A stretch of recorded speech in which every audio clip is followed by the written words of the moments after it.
before launching a ground operation.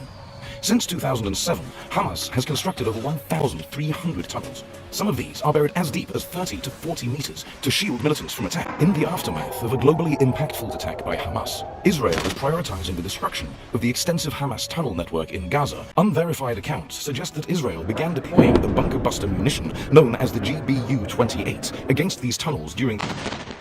In the past, Israel has attempted to eliminate some of these tunnels using other methods. मुअज़्ज़ज़ सामीन, गज़ा में मौजूद Hamas के मुजाहिदीन मौजूदा जंग में ज़ेर ज़मीन सुरंगों का इस्तेमाल कर रहे हैं और इन सुरंगों की वजह से इसराइली फोर्सेस ज़मीनी हमले करने में नाकाम हो रही है। नाज़रीन, लबनान की मुज़ामती तहरीक हिज़्बुल्लाह के deputy secretary general Sheikh Naim ने कहा, जिस तरह खित्ते से दाइश को ख़त्म किया वही इंजाम इसराइल का भी होगा। जबकि ईरानी वज़ीर ख़ारजा ने इसराइल का साथ देने वालों को खबरदार करते हुए कहा कि चंद घंटों में ये मौका ख़त्म हो जाएगा। ईरानी वज़ीर ख़ारजा ने खबरदार किया कि अगर लड़ाई में हिज़्बुल्लाह शामिल हुई तो इसराइल को संगीन हालात का सामना करना पड़ेगा और तबाहकुन असरात मुरतब होंगे। इधर हमास के सरबराह ने भी खबरदार कर दिया है कि हमास और दीगर फ़लस्तीनी मुज़ामती ग्रुप इसराइल के नापाक अज़ाइम को नाकाम बनाएंगे। मुअज़्ज़ज़ सामीन, गज़ा के नीचे मौजूद हमास की खुफिया सुरंगों की भूल भुलैया जो इसराइल के लिए बहुत बड़ा चैलेंज है। इसराइली फोर्सेस का कहना है कि वो हमास के ऑपरेशन तूफ़ान उल अक्सा के जवाब में गज़ा की पट्टी के नीचे तामीर की गई सुरंगों की खुफिया भूल भुलैयों के कुछ हिस्सों पर हमला कर रहे हैं।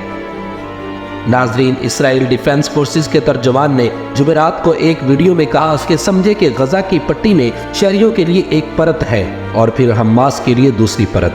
हम इस दूसरी परत पर पहुंचने की कोशिश कर रहे हैं जो हमास ने बनाई है। नाज़रीन, इसराइली फोर्सेस ने दावा किया है कि ये गज़ा के शहरियों के लिए बनाए गए बंकर नहीं है, ये सिर्फ हमास और दीगर दहशतगर्दों के लिए है ताकि वो इसराइल पर रॉकेट दागते, कार्रवाइयों की मंसूबाबंदी करते और दहशतगर्दों को इसराइल में दाखिल करते रहे। नाज़रीन, ज़ेर ज़मीन सुरंगों के इस नेटवर्क के हुजूम का अंदाज़ा लगाना बहुत मुश्किल है। इसे इसराइल ने गज़ा मेट्रो का नाम दिया है क्योंकि ख्याल किया जाता है कि ये एक ऐसे इलाके के नीचे फैली हुई है जो सिर्फ 41 किलोमीटर तवील और 10 किलोमीटर चौड़ा है। नाज़रीन, 2021 में होने वाली जंग के बाद इसराइली फौज ने दावा किया कि इसने फ़िज़ाई हमलों में 100 किलोमीटर से ज़्यादा तवील सुरंगों को तबाह कर दिया है। इस दौरान हमास ने दावा किया कि इसकी सुरंगें 500 किलोमीटर तक फैली हुई हैं और सिर्फ 5% को निशाना बनाया गया है। नाज़रीन, इन अदाद शुमार को तनाजुर में रखने के लिए ये जानना ज़रूरी है कि लंदन का अंडरग्राउंड ट्रेन सिस्टम 400 किलोमीटर लंबा है और ज़्यादातर ज़मीन से ऊपर है।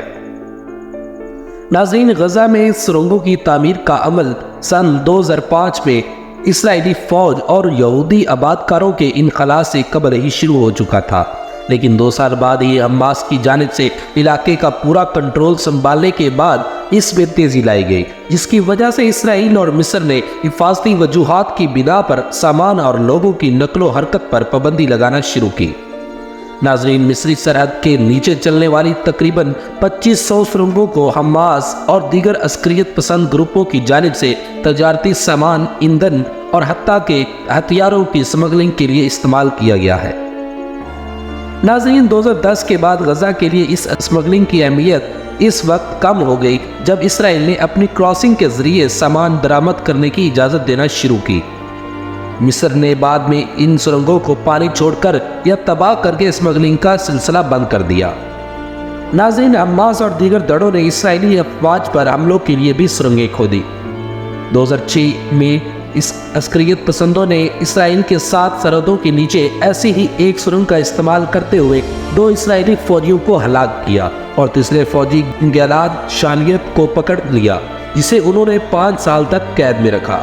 नाज़रीन, 2013 में इसराइली फौज ने 1.6 किलोमीटर लंबी और 18 मीटर गहरी ऐसी सुरंग दरियाफ्त की जिसमें कंक्रीट की छत और दीवारें बनी हुई थी और जो गज़ा की पट्टी से इसराइली कबूतर के करीब तक जाती थी। नाज़रीन, इसराइली डिफेंस फोर्सेस ने कहा है कि इसके फौजियों ने जंग के दौरान 30 से ज़ायद सुरंगों को तबाह किया, लेकिन अस्करियत पसंदों का एक ग्रुप हमला करने के लिए एक सुरंग को इस्तेमाल करने में कामयाब रहा, जिसमें 4 इसराइली फौजी मारे गए। नाज़रीन, इन सुरंगों को इस مہارت سے بنایا گیا ہے کہ اس میں بندہ ایزیلی چل پھر سکتا ہے، اور اس کے علاوہ ٹرین کی پٹڑیاں بھی بنائی گئی ہیں جن سے سامان کی اطلاعات کا نظام بہترین بنایا جا سکتا ہے۔ ہمارے چینل کو لائک، سبسکرائب اور شیئر ضرور کیجیے تاکہ ہماری نئی آنے والی ویڈیوز آپ تک پہنچ سکیں۔ والسلام۔